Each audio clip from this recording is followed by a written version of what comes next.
It's not uncommon when I make these videos and I'm doing my research. I start to wish that I did this stock the week before, generally because the week before it was a lot cheaper than the week I'm doing the analysis of. But this week, well, it's no exception. This week we're going to talk about Spotify. Hey everyone, and thanks for joining me today. My name's Matt, and as I mentioned there in the intro, today we're going to be talking about Spotify. Now, Spotify is actually a Swedish company that started in 2006, but was officially launched or released in 2008.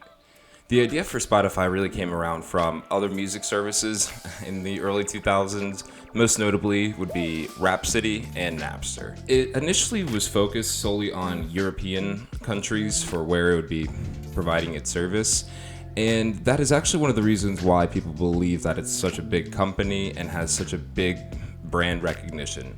More on that later, but it wasn't until 2011 that Spotify actually moved to the US, and since then it has been a huge hit in the United States. They are still located in Sweden though, and that's where their headquarters is, but they do have an office in New York City as well. So a little bit different of a path than what I typically do, and today I'm actually going to start off by talking about their competition. Because I think that really helps paint the picture for how big Spotify actually is. Maybe I should mention, you guys probably don't care, but I actually have had Spotify and I'm not as big of a fan of it. I do use Apple Music, but it's more because I've been using Apple Music since I was 8. And so all of my music has been on iTunes, and it's just a lot easier for me since I have everything saved up on one platform to kind of leave it there, because it's not easy to transfer my playlist, my songs I've saved, all of that, over to Spotify. Now, that being said, what I did is I actually made a graph today to show just how big Spotify is. One company that I left out of this graph because it made it look a little ridiculous was YouTube.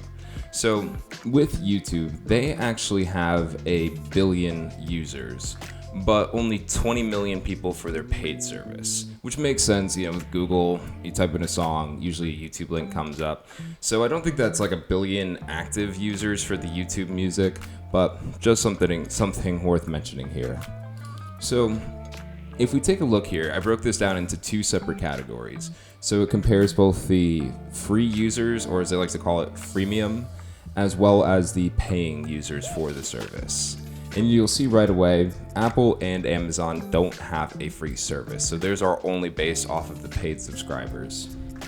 So Spotify has 271 million users using this service, and those are people that are that are watching the ads, going through the free service. But of that 271 million, 124 million are paying for the service, which is a little less than half.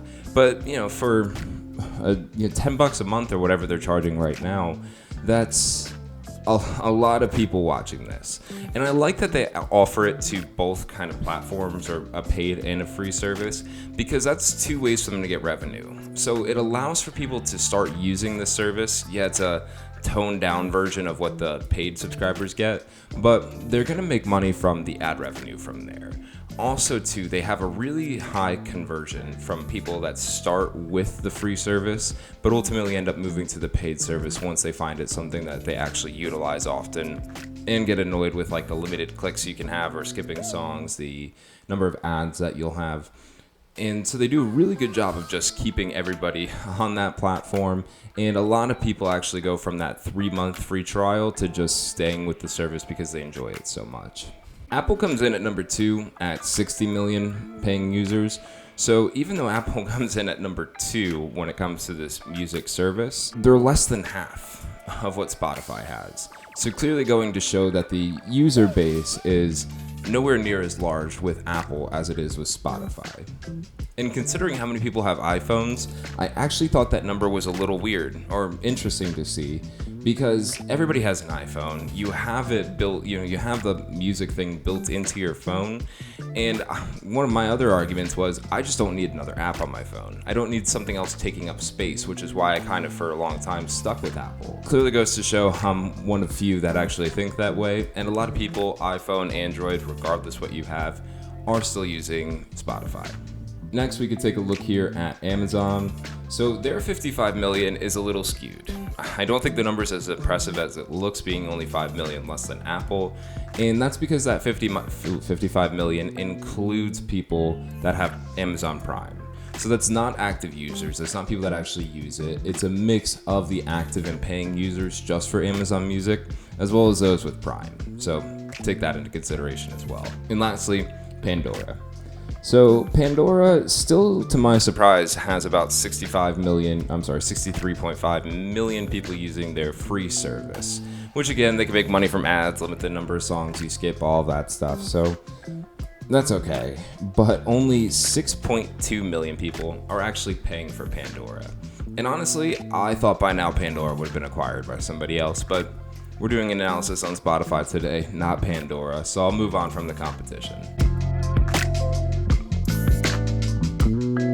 So when you look at it, there's really a lot to like about Spotify. And the first thing, of course, that stood out to me is that their CEO, Daniel Ek, is also one of the founders of Spotify.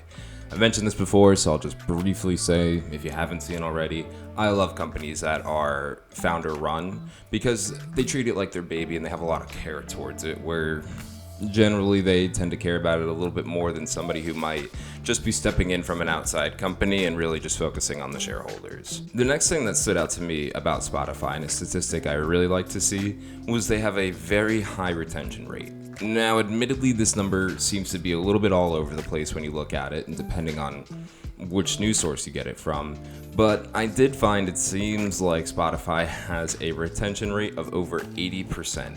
Which is very high. And it's very good to see as well, because again, that means that they're keeping people on their platform. As a single focus company, compared to somebody like Apple or Amazon, where Apple has Macs, they have iPhones, AirPods, whatever. Amazon, they do everything.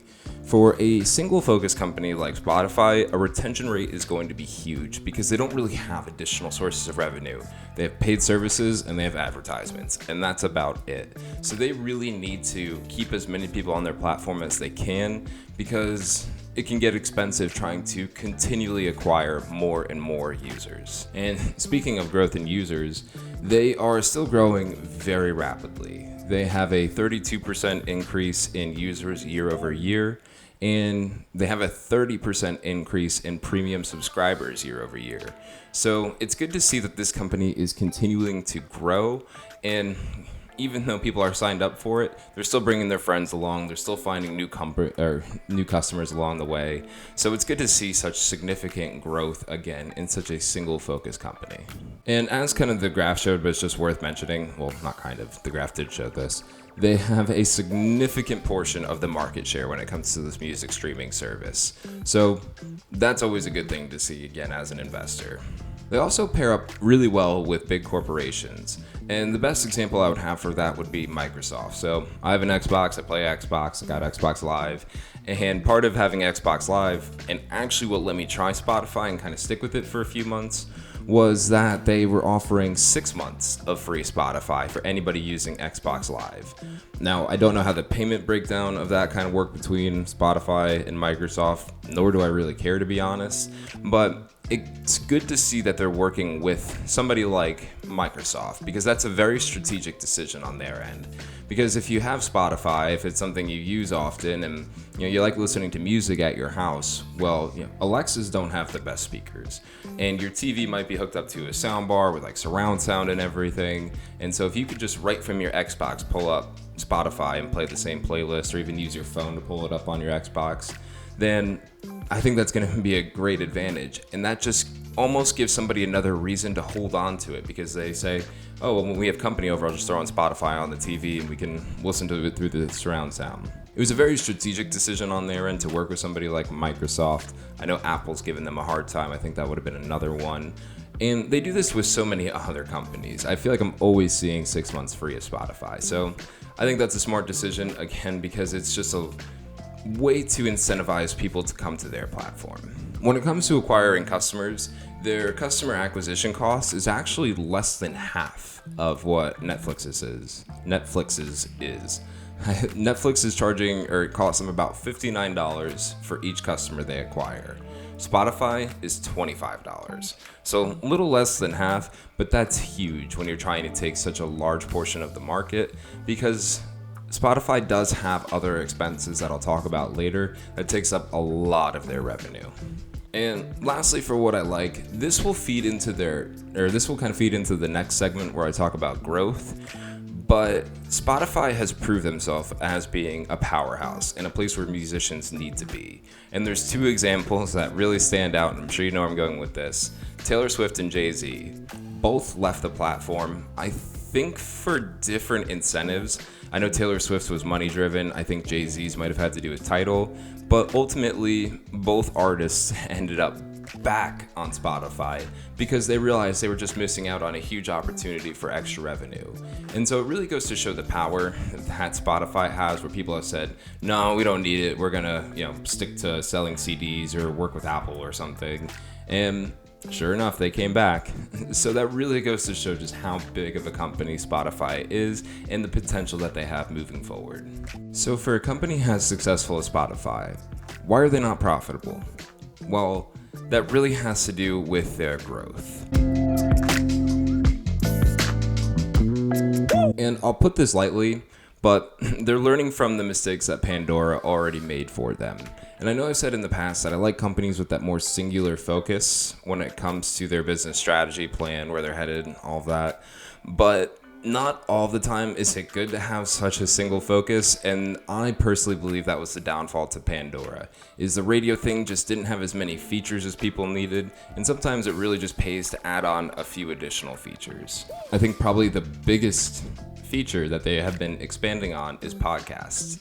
And again, something else I've said in the past, I really don't think podcasts have reached their full potential yet, but it seems like that's something Spotify also realized. And with their recent deals that they've done, which we're about to talk about, seems like they're really hitting that podcast space hard and could really be a leader in this if it hasn't already reached its full potential. So the deal with Joe Rogan is the one that everybody knows about. $100 million for the exclusive rights to his podcast and basically being the only service that it's available, which is huge. I saw on Joe Rogan's video on YouTube, he was talking about the deal with Spotify, and he said what really attracted him to this is they didn't want him to change a thing. The only question they've asked about it so far, and even that got him a little worried, was who's going to be the first guest. They don't really care about what Joe Rogan does for it. They just realize the audience that he gets. Depending on what chart you want to look at or what news source you use, he's always on the top 5 of podcasts, if not number 1 already. So this is definitely a great move from Spotify because he has such a large following, and it all is going to have to come to Spotify's platform if they want to continue to listen to it. Spotify also just did another deal with Kim Kardashian and DC Comics. Don't really have much to say about the Kim Kardashian one. That's not really my area of enjoyment. And when it comes to the DC Comics one, not something I fully looked into. I know that includes Superman and whatnot, but I feel like I would have rather seen them do a deal with Disney. Reason being is because they'd obviously be able to make podcasts around all of Disney movies. They would also be able to include in that, though, both Marvel and Star Wars, which are two other companies that have such a cult following behind them. I'm sure other people would jump on board with Spotify to listen to their favorite podcasts about Iron Man, the Hulk, Moana, Star Wars. The list goes on and on. So that would be something interesting to know, but not something I felt was really worth looking into. And DC Comics isn't that bad either. We got Superman, so that's kind of cool. Now, let's just very quickly here talk about what I don't like about Spotify. And it's only 2 things, so this will be really quick, I promise. The first one is that their cost of streaming the music is incredibly expensive. I think I saw somewhere that it costs about 70% of their revenue to pay out the royalties for the music. And I tried looking further into it to see how it works. It sounds like it's a pro rata system or prorated system, and a lot of complicated stuff between the music companies and the artists themselves. So not one I know much about, but I do know enough to realize that 70% of your revenue is a huge portion. The other is that they don't have a video service. Now, This isn't a big deal, but it is one I just feel worth mentioning. And to kind of circle back to Joe Rogan. So, as I mentioned, I watch the videos on YouTube, but I actually don't listen to his podcasts. I don't get in my car and put on Joe Rogan Experience. I put on Motley Fool Money, usually. And I don't see many other people leaving YouTube for their search platform. Now, or leaving YouTube to go to Spotify to watch videos. Now, that being said, if they were able to incorporate the video aspect and the clips from Joe Rogan onto Spotify, I think that would make a lot more people happy, because some people just enjoy watching it rather than listening to it. And even though they're just having conversation, it's really something that can be done both ways, whether that be video or just audio only. I think a lot of people are going to miss out on that. And I pulled it up before doing this video analysis thing, and I saw that Joe Rogan Experience has almost 9 million subscribers on YouTube to watch his videos. So I bet that Spotify would do well from having a video aspect on there and to try to get some of those other 9 million subscribers onto their platform. I think some other people might be like me and they just want to watch the video. They don't really care about the podcast portion itself. And if they were able to watch the videos on Spotify, then again, it's just an incentive to bring them over. So, long rant there for probably no reason, but those are my two concerns, is just the video aspect of it and the cost of the streaming. Neither of those, one's not something they can control and the other's not a huge deal. So I really think that there's a lot to like about Spotify, and honestly, more to like about it than I initially realized. So it is something I'm going to add to the portfolio. And I want to explain, when I was doing my research yesterday, I saw it jumping up really high.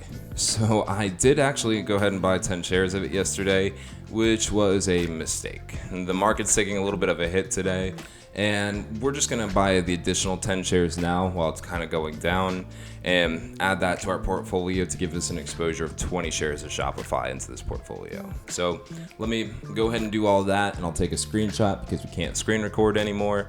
And yeah, I'll be right back with you. So it actually looks like the price dropped a decent amount from yesterday when I purchased, and I made a little bit of an impulse decision right there, and I bought 15 shares instead of 10. So we now own 25 shares of Spotify. I think that makes it probably the largest position in this portfolio, dollar value wise. But it's just such a good company and one that I like. It's definitely one worth owning for the long haul. Do I think it's overpriced right now? I don't know the answer to that question, but I could see this going up in the future. And I think as they start to expand, especially with these recent deals that they've pumped a lot of money into, it's just going to be something that is going to continue to grow, and we'll see a growth in user base, and whether that be from paid subscribers or free subscribers. So I like the direction that this company is headed in, and one that I just feel is worth owning. So with that said, let's take a quick look here at the portfolio. Yesterday we were up almost to $5,000. Today we're at, in gains, today we're at around 3,100. So it's been taking a little bit of a hit. Today's a rocky ride, and I'll be honest, I've spent my morning making this video, so I don't exactly know what's going on with the market. But again, still happy to see the growth in this portfolio, and I like the direction things are headed here. So if you have any questions for me, please leave that in the comment section down below. I hope that all of you enjoyed this video today, and if you have a company that you'd like for me to do a review on, please again, leave that in the comments down below. If you haven't subscribed already, all I ever ask is how you just consider doing so, and if you thought it was helpful, it'd be super cool of you to give it a thumbs up. Well, we will go ahead and wrap today's episode up, so I will leave you with that you could be anywhere in the world and you're right here with me. And I really appreciate that. So thank you so much for taking the time out of your day to watch this, but I will let you go ahead and enjoy the rest of your day, and I'll see you next time.